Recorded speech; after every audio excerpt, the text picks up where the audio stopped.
Ray Mercer exposed the interview that never happened. The first time I met Ray Mercer, I almost stabbed him. That's not clickbait. That's not me trying to get attention. It's actually how we met. Yeah, what's up, man? She wanna walk down. You want to follow her and see, make sure she okay. Yeah, I tell her Go no. with the go with that bullshit. Did you get ready? Get ready? I'm good. I got me We lost. talking personal shit. This ain't personal, Ray. This ain't personal. What's up, Mitch? Personal shit like Just that. don't say yo around here. Oh, he said it. All right, turn off. We were up in New Rochelle, New York, at a meet and greet. Media Incorporated. We're at the Marina Del Rey. We got my man Lou Severies right there. We got Roberto Duran over there. You got my boy. I see my boy over there. Over there. We got Irene Barkley, Tim Witherspoon, Ray Mercer, who's Irene Barkley's wife. There's everybody's here in the VIP. And I got Mitch Green over there. I don't know if I can see me. Hey, Mitch, over here, champ. We got Mitch Green over there. Just chilling, getting ready to go eat in a little bit. Afterwards, the promoter had meal tickets set up. Everybody headed to the restaurant. We got Mitch Bud Green right there with talking over there. We got everybody over here. Just gonna do a pan here. Everybody that we're having dinner here in the Bronx, New York. Got Bill Duran over there in the corner.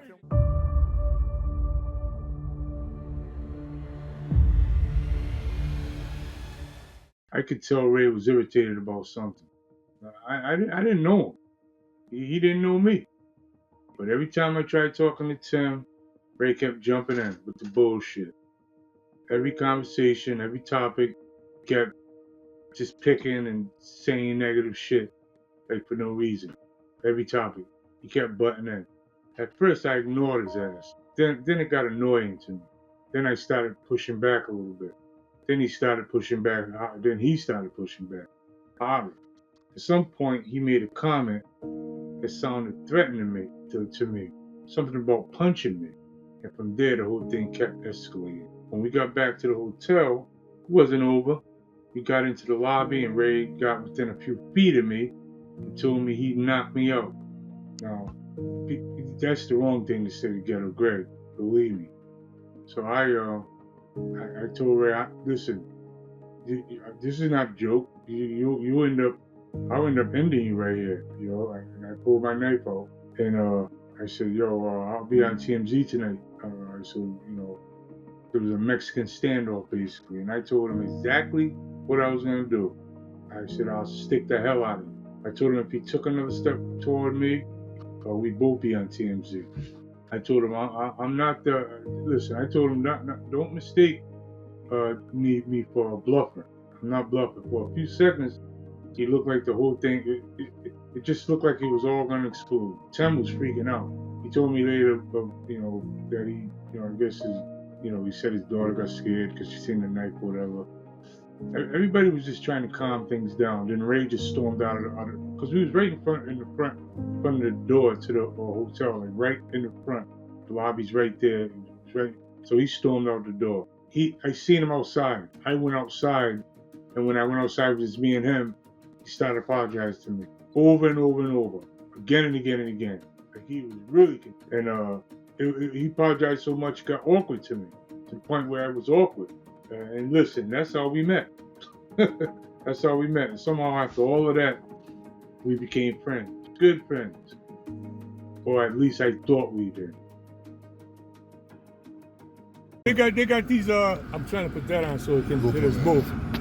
But I mean, drinking and all that. Fucked up. Yo, man, I want me talking shit like that. listen, man. Ghetto Greg You and say your shit is good. Punching Bag Skunk is, we don't care about swearing. We're uncut and raw. Motherfucking time, every motherfucking. And I tell you, Punching Bag Skunk is raw, uncut. Punching Bag Skunk. Wow. Oh shit! I gotta put the GPS on though. So where we going?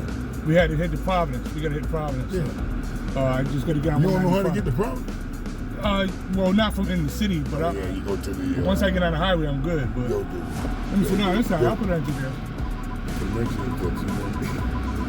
This motherfucker right here. He was telling me about all kind of shit. Oh, he does it. He's the reason I'm here. You know what I'm saying? That's why I couldn't really come up there because everything is here. Yep.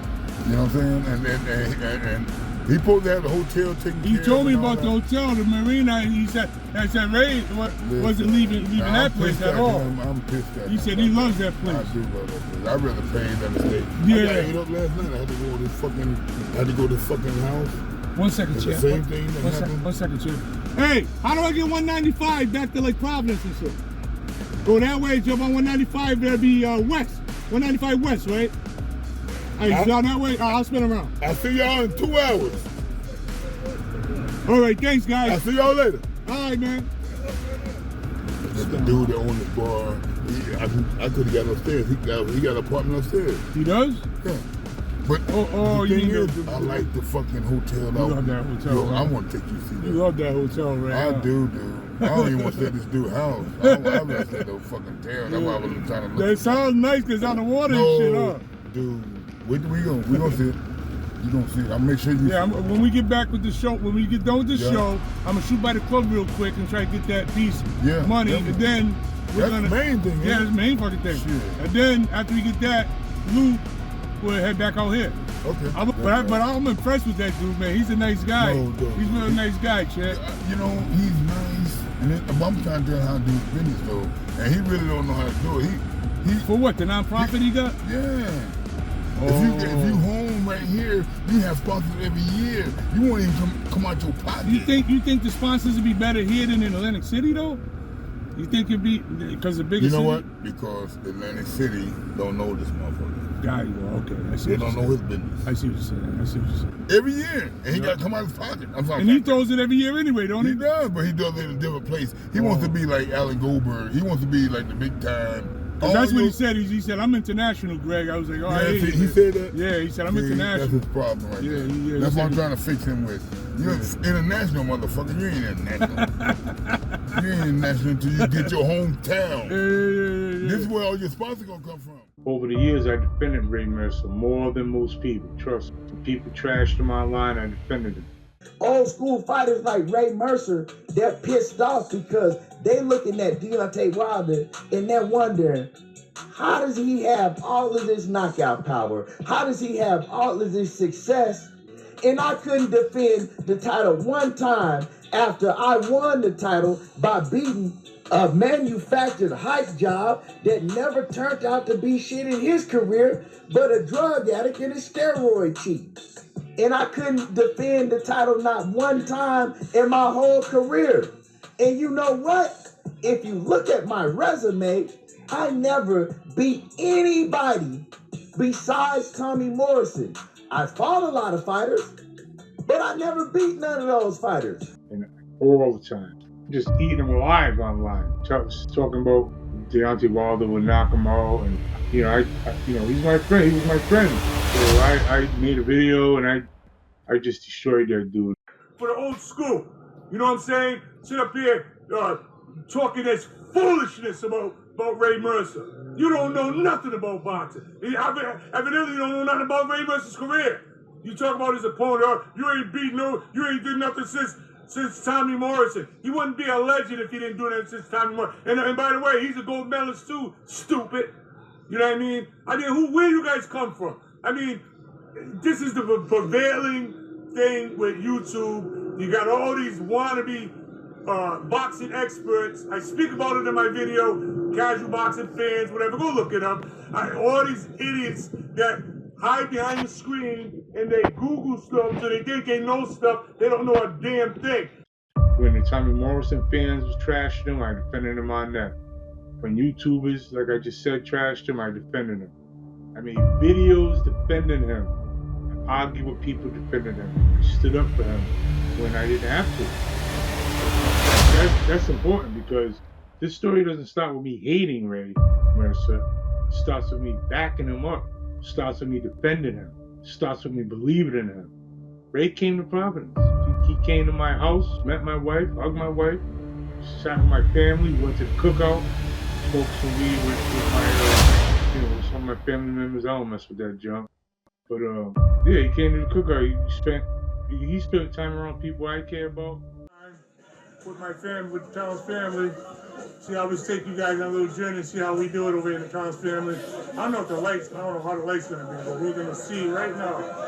Oh, we got some light over here. There goes my cousin right there. There's my cousin, all right. Here's my other cousin right here. There you go, right there. Here's my other cousin right here. Look at all these cousins. What are they doing over here? Look at my Hey, what you guys doing over here? Everybody's over. You got Corey right here. You got Corey Towns, my cousin Corey talking to my band. Right next to me, listen, Ray Mercer. Ray Mercer in the house. With my cousin Mike. Got my cousin Stacy over there, Brendan. You got Boo over here. You got my boy Fubi. Fubi's in the house. Everybody's in the house. Oh, damn it. Hey, down Brent. Yo, down. Oh, man. Ray Bristol's. We done Fort Tommy. Yeah, you got my cousin Fubi's in the house. All right.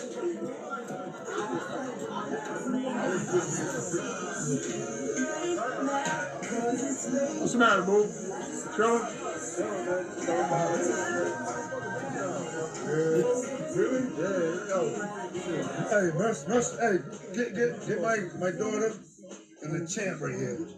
Or the picture? No, she's not getting bad. Like, hurry up. That's my daughter. Hey, All right. Well, we gotta get the highway in a minute, though. We gotta hit the highway in a minute. But they ain't gonna kick my ass when I ain't home. This is somebody I considered a friend. Then came the interview, and that's where the story starts changing. Before I get into what happened, I need to mention something I almost forgot. This wasn't the first time Ray was supposed to come to the studio. He'd already been there before. He'd been to the studio, the Big Six Boxing Academy studios, with 2004 U.S. Olympian Jason Estrada, his father Roland, his brothers Cameron and Eric and Roland. So he'd been there a while back. This dude Eric I guess Eric, had to connect with some festival they ran up in Fall River. We got the greats coming in just for the feast. They're just here relaxing. That's what's up. Enjoying themselves, you know what I mean, sir? Yes, sir. Yeah, we're in the Punching Bag Skunk Boxing Media Incorporated, where you get the best on boxing. We're in New Bedford, Massachusetts. We got the 1988 Olympic gold medalist, Ray Mercer right here. We have the whole crew here tonight, even your boy, Ghetto Breaks in the house tonight. You know how we do it. You just go up there with him to that festival, and so there was history. So I went up there and I coordinated with Eric to come up there and get Ray and take him to do the interview on the Four Brothers podcast with Jason Estrada and the fellas. So I drove from Providence to New Bedford and picked Ray up. We drove back to Providence together. He did the interview at Big Six Studios. Same studio, same exact place this interview was supposed to happen. Jason Big Six Estrada was there, the 2004 U.S. Olympian. His father was there, his brothers were there. We all hung out. We did the interview. It was a good time. So this wasn't some random studio Ray had never seen before. He'd already been there. He already knew the people. He already knew me, which makes what happened next even harder to make sense of. So after all the years we've known Ray, after all the times I defended him, after all the conversations, after all the visits, we finally started putting together another interview. The original date was the 10th of June. I built a promotion, I made the graphics, I made the posters, I put the event on Live Fusion, my platform. It was going to be an exclusive interview only on my web app, my platform, livefusion.live. We started circulating everything. I rented equipment, spent money, spent time, took time away from my wife. Well, she had something she had to do one time, and we had to put that aside because I was too busy promoting this. I did what I always do when I'm serious about something. I went all in.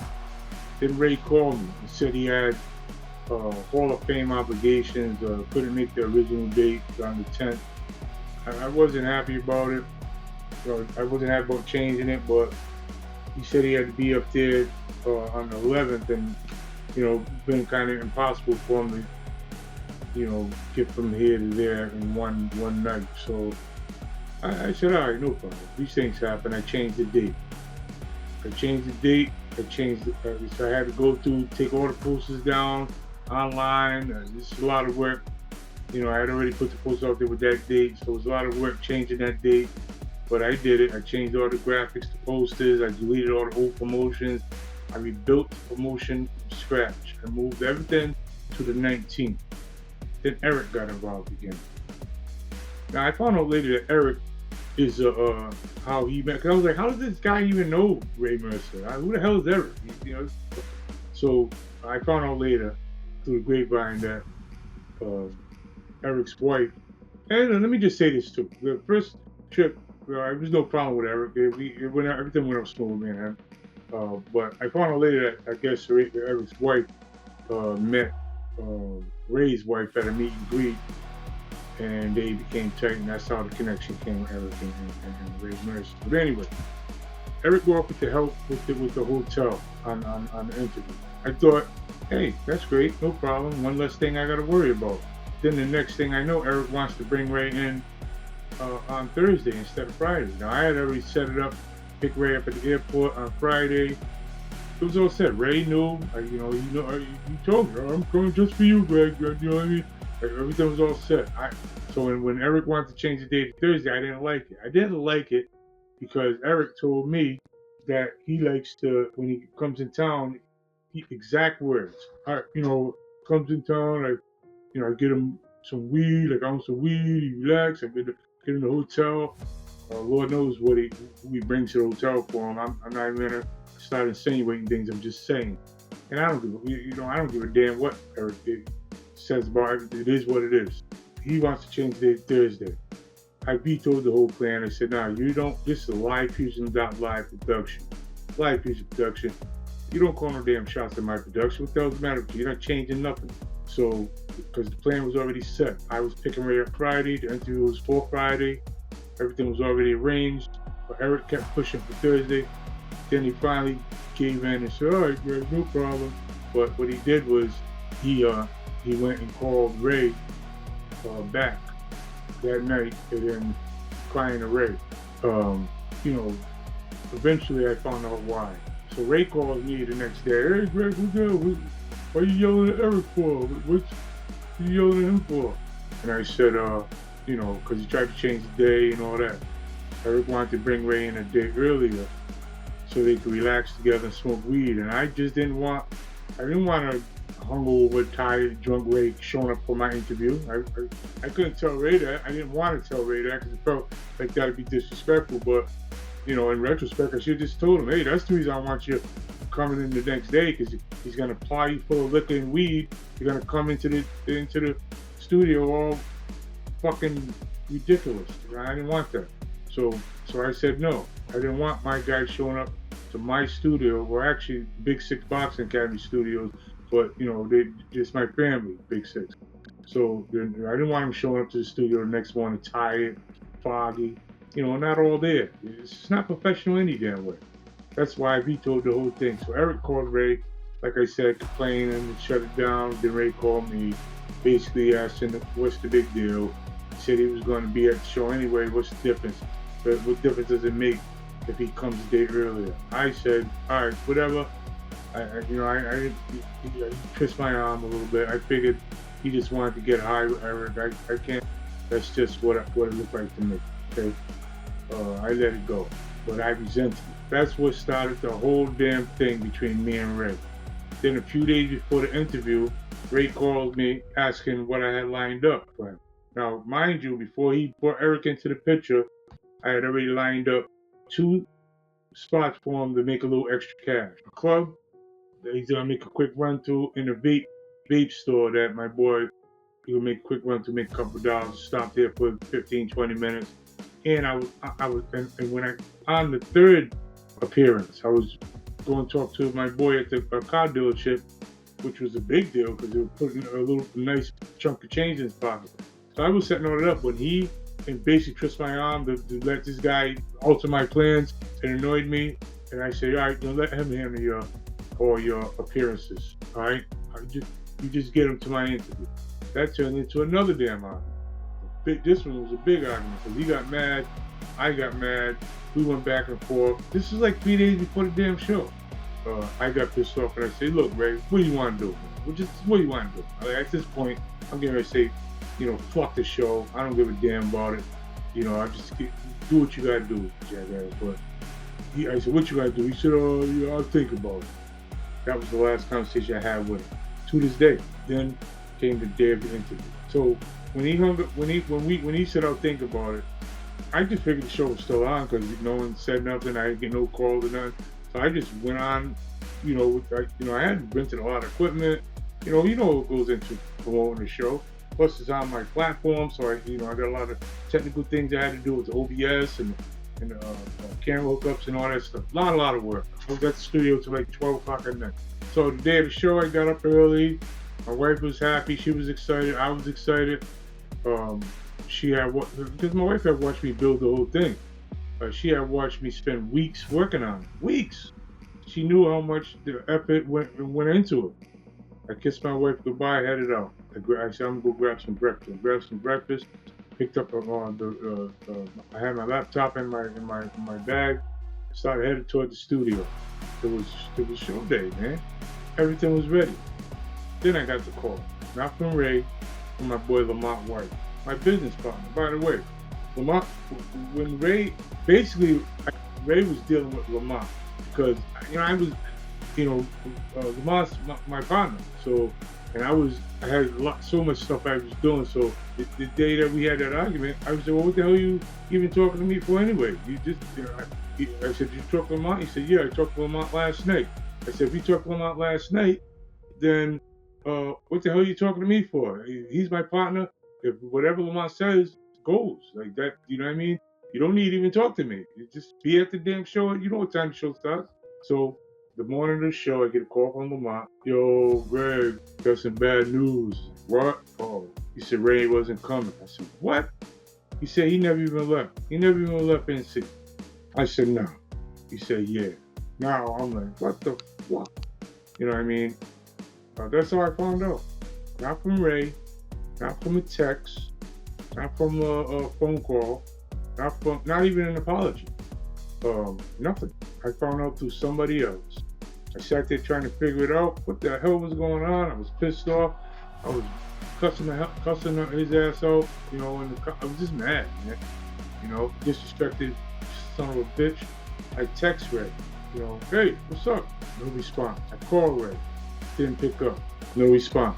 I found out later that when I texted him, he sent Lamont the text. So Lamont, you know what I mean? Instead of answering my call, he sent Lamont the text that I sent him. I kind of forwarded it. Then different stories started coming to me like a couple of days later.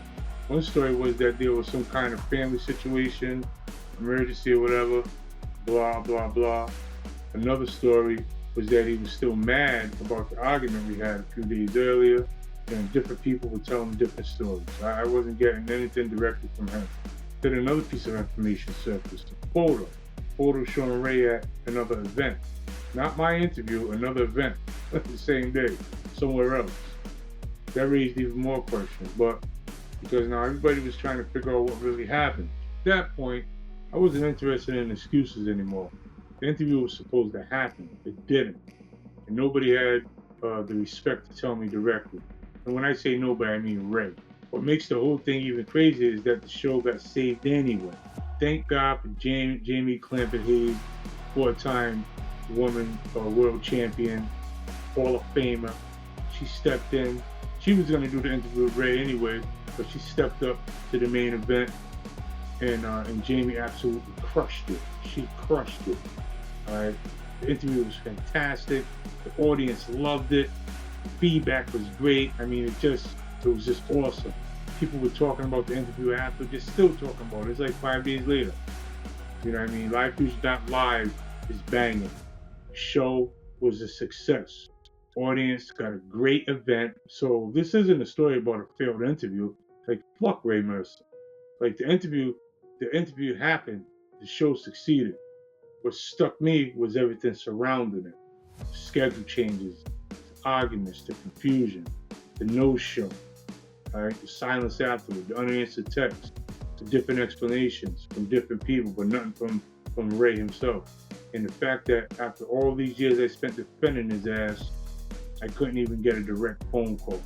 Then more stories started coming in. People telling me their experiences are with Ray.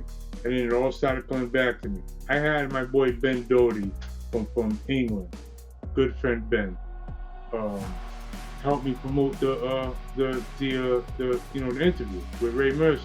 So I sent him a poster, the first poster, and he shared it to his fans. Ben got a large following over there in England. He shared it to his fans, and I was looking at the comments, and they was destroying Ray, like top to bottom.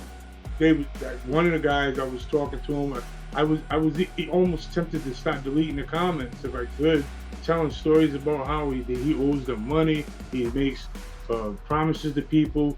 He gets money in advance, but gets money in advance from people, but then don't even show up. One guy said he owes him like $500, paid the ticket. You know what I mean?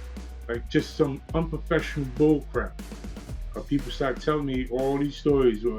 This is what he does. People tell me things that sound familiar. People talk about money. Like, he owe me money right now. All right, $500. Oh, I'm sorry, $400. Owe me $400 right now. Right? I ain't hear from that. He get my money, ain't paying back. People talking about him missing appearances. People talking about cancellations. People talking about him just leaving people hanging. So evidently, this ain't the Ray that I knew, but evidently I didn't know Ray. Evidently, all right. Some of those stories came from America. Some came from England. Ben Doty shared the promotion over there, and people immediately started commenting with their own experiences and opinions. Stories just kept coming in. Then I started thinking about other things I had seen myself over the years. Airport situation, autograph situation, arguments, the complaints, the stories, the patterns. And eventually I found myself looking back at everything and asking one question. How much of this should I have paid attention to earlier? Because when you're defending somebody, sometimes you ignore things. Sometimes you explain things away. Sometimes you give people the benefit of the doubt. Sometimes you defend them when everybody else is criticizing them, which is what I did. I did that for years. Then came the interview, and after the interview, I started looking at everything differently. Boom, the autograph incident. One of the things that kept coming back into my head after the interview situation was an incident I saw with my own eyes. This wasn't something somebody told me. I was there. We were up in Marina del Rey, New York. Ray was already irritated because, according to him, somebody was supposed to send a limousine to pick him up at the airport, which didn't arrive evidently, and they told him to take a cab, and I guess that offended him. And my boy Lamont White, former player for Minnesota Vikings defensive back, my best friend Lamont White, he had to go get him, and I knew something. When he first showed up, we was outside the Marina del Rey. Me, Ray, and Lamont, and Ray was going berserk, like just irate, really irate. And I was like, "Yo, just calm down, champ." You know what I mean? And Lamont was trying to calm him down. Lamont was doing him a favor. Lamont didn't even have to go get him. He went and got him because they told him to take a taxi. But apparently a regular car wasn't good enough for Ray. So Ray showed up already pissed off, already complaining, already in the mood. Me and Ray and Lamont were walking into the venue. Lamont, man. Hey, see, where's my man Kevin Bryant? Kevin? Oh, KB. KB, yeah. That's the guy we got. I called him. Yeah, huh? Yeah. I was just with him. Oh, yeah, KB. What's up, Mike? Tim Tim signed it, and Mitch signed it. I ran didn't sign it though, Mike. I don't think I ran signed it yet. He signed it for me. Okay, all right. Yeah, this Mike. What's your name? Mikey. Minnesota Vikings. You got Ray Mercer. Ray Mercer. Ray Mercer, yeah. Who he? Punch bag skunk box. What you do? Oh God, yeah. He's just a nice kid. Oh, you fight amateur fight? Amateur? I'm the guy who was supposed to pick you Listen, up. take them 500. Ray? I see you got this. What's up, Ray? You all right, Champ? Pretty good. Oh, man. What's up, Chad? What'd you say, Ray? You said what, Ray? I have never been asked to come to one of these events and take a cab from the airport. Oh! Tell him, Ray. Yeah, get in there with Michael. Michael's my buddy. Here you go. Mike. There we go. I'll take two Why pictures. should I There you take a go. picture? You didn't come get me. Ray, come on, he wants you in there. You're so He handsome. said he didn't come to get him. Who didn't come get him? That's good. Who did? Let me take a picture of you with Mike. Mike did. Yeah. Take us on the cab. I thought you ain't got him. I thought you ain't got him, what? I thought you picked him up. I'm with you. Do that. I'm with you.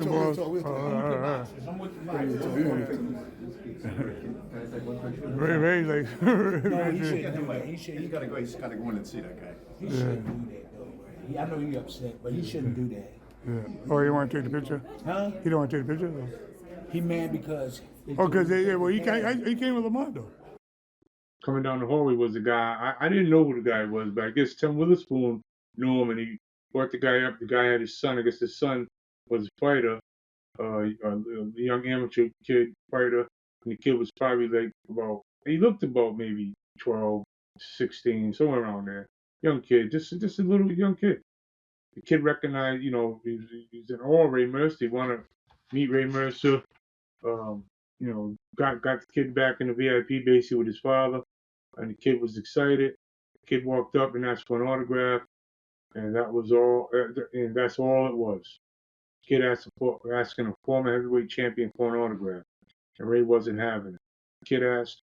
The father asked. He just blew the kid off. Walked right by him. Didn't want to take a picture. The father said, "Let's get a picture. Can we get a picture?" And Ray just said, "I ain't taking no picture. The motherfucker didn't send me no taxi," and just crushed the kid. Just crushed him. They basically told him to get lost, basically.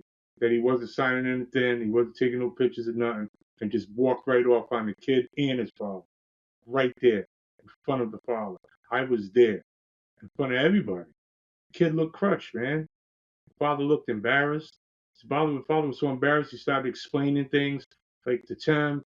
And even Tim said, "Oh, man, that wasn't cool what he did." But he didn't go into it too much, but he just didn't agree with it. He said it. He said, he shouldn't have did that. And I remember standing there thinking, what the hell was that? That shit that Ray Mercer did to that kid is not a champion. Okay? Period. Crushed the kid. Especially if a kid's excited to meet you, you don't do that. Especially a kid that knows exactly who you are.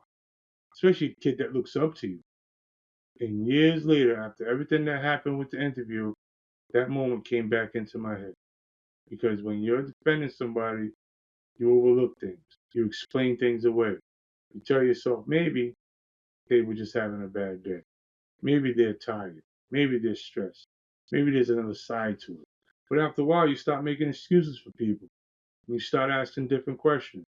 Champions are supposed to inspire kids. They're supposed to make kids day. They're supposed to leave a kid with a memory he never forgets. And that's one memory of that day I never forgot.